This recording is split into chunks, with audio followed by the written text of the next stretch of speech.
Bonjour, je suis Chris Burns et bienvenue dans The Network. Nous allons nous connecter dans un instant avec ceux qui font l'actualité pour aborder le fond d'un sujet. Et attention, les invités ont 25 secondes maximum pour répondre. Regardons ce sujet tout de suite. Les lignes de bataille sont tracées. Les défenseurs de la famille traditionnelle mère-père contre les défenseurs de ménages monoparentaux, célibataires ou du même sexe. Face aux manifestations contre le mariage homosexuel en France, le président François Hollande a fait un pas en arrière en laissant aux maires le soin de décider. L'acte initial du président Hollande visait à faire évoluer les politiques publiques pour s'adapter aux changements démographiques, comme c'est le cas dans plusieurs pays européens depuis des années. Mais dans certains pays, comme la France et l'Espagne, la polémique sur le mariage gay bat son plein. Bien que les statistiques sur les couples homosexuels en Europe soient difficiles à trouver, plus d'un tiers des enfants en Europe sont nés en dehors du mariage. Ce chiffre a doublé en 20 ans. Est-ce que les lois européennes et les politiques publiques suivent les changements dans la façon dont les gens vivent ensemble et font des enfants? Et quel effet vont-elles causer sur les nouvelles générations?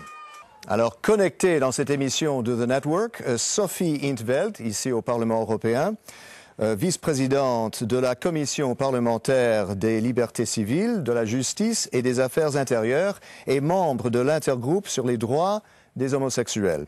En duplex de Paris, Frigide Barjot, comédienne, fondatrice du groupe L'Humanité Durable et de l'organisation La Manif pour tous. Et en duplex de Liège, Salvatore D'Amore, psychologue clinique et docteur de recherche européen en psychologie. Bienvenue à vous tous. Une question à vous tous en commençant avec Sophie. Est-ce que le président Hollande a raison de laisser aux maires, la décision de marier ou non les homosexuels? Non, il n'a pas raison parce qu'il s'agit ici du mariage pour tous. Ce n'est pas une faveur que puisse accorder un maire, c'est un droit pour chaque personne, chaque citoyen de choisir son partenaire et l'avoir le droit de la protection de l'État. Si on est hétérosexuel ou homosexuel, c'est un droit, ce n'est pas une faveur. Ok, Frigide, quel est votre avis?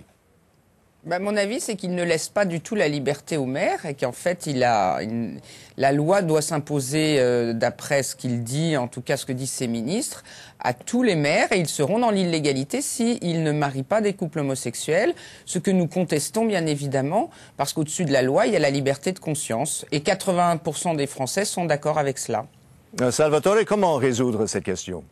Oui, je pense que c'est une question complexe et qu'au-delà de l'aspect politique, il y a un aspect psychologique. De changer d'avis, ça peut générer de l'anxiété, du stress, parfois aussi des sentiments d'incertitude peuvent augmenter.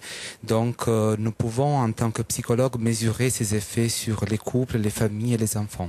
Ok, parlons des familles. Faut-il faciliter la possibilité pour les couples homosexuels de créer des familles, soit par adoption ou soit par la procréation médicale? Frigide, qu'est-ce que vous pensez? Un enfant doit être reconnu par le droit comme né d'un homme et d'une femme. Donc il est clair qu'on ne peut pas disposer du droit à faire un enfant, à avoir un enfant, mais en revanche on ne peut pas aller contre le principe qu'un enfant est né d'un homme et d'une femme.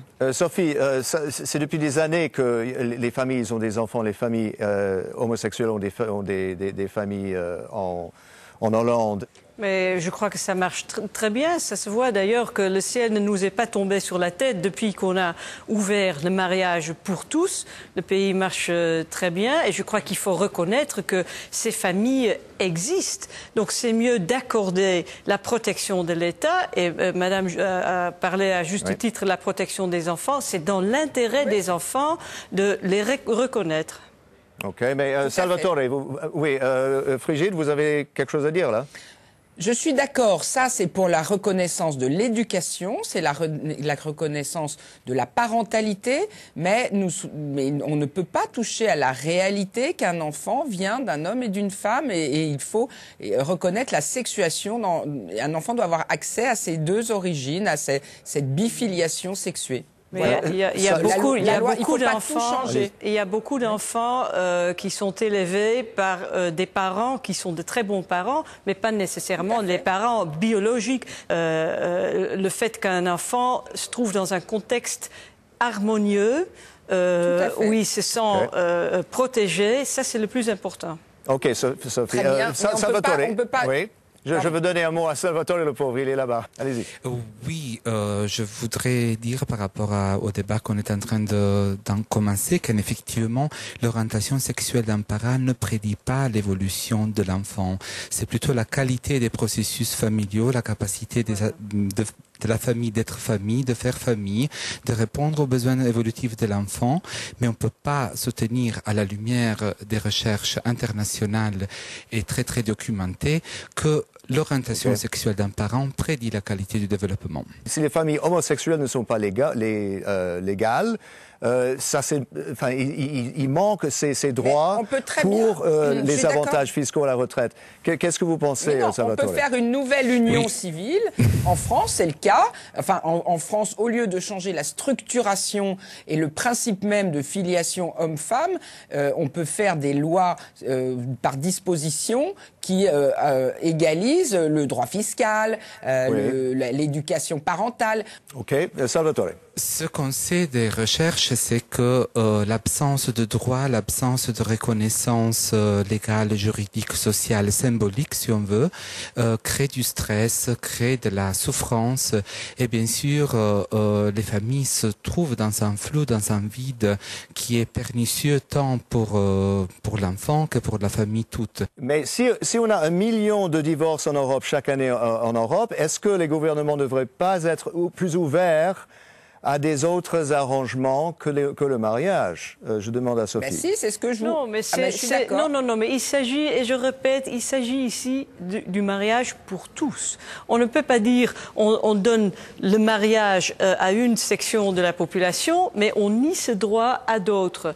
Il se traite ici des adultes qui font un choix libre de partenaires qui ont le droit de fonder une famille et qui ont le même droit que tout le monde à la protection de l'État, à tous les droits et libertés qu'on vient de soulever. On ne peut pas nier ce droit à une personne sur base de son orientation sexuelle. Mais Frigide, vous êtes d'accord là, non? Chère Sophie, vous me parlez de droit, donc de règles juridiques. Est-ce qu'il y a un droit à la procréation scientifique, à la procréation qui ne passe pas par l'union de deux corps, hommes et femmes? Ce que je dis, c'est que chacun doit avoir les mêmes droits. On ne peut pas donner des droits aux hétérosexuels et les nier aux homosexuels. C'est ça ce que c'est pour ça que vous allez créer le droit à une nouvelle filiation. Je donne le mot à Salvatore parce qu'on arrive vers la fin. Salvatore? Oui, c'est le droit à une nouvelle filiation. Au-delà de toutes nos discussions, les familles changent continuellement, les sociétés changent continuellement. Nous devons avoir une vision plutôt inclusive qui tient compte de cette complexité pour pouvoir les reconnaître de leurs spécificités sans faire dériver leur qualité et leur identité de leur structure. C'est très important.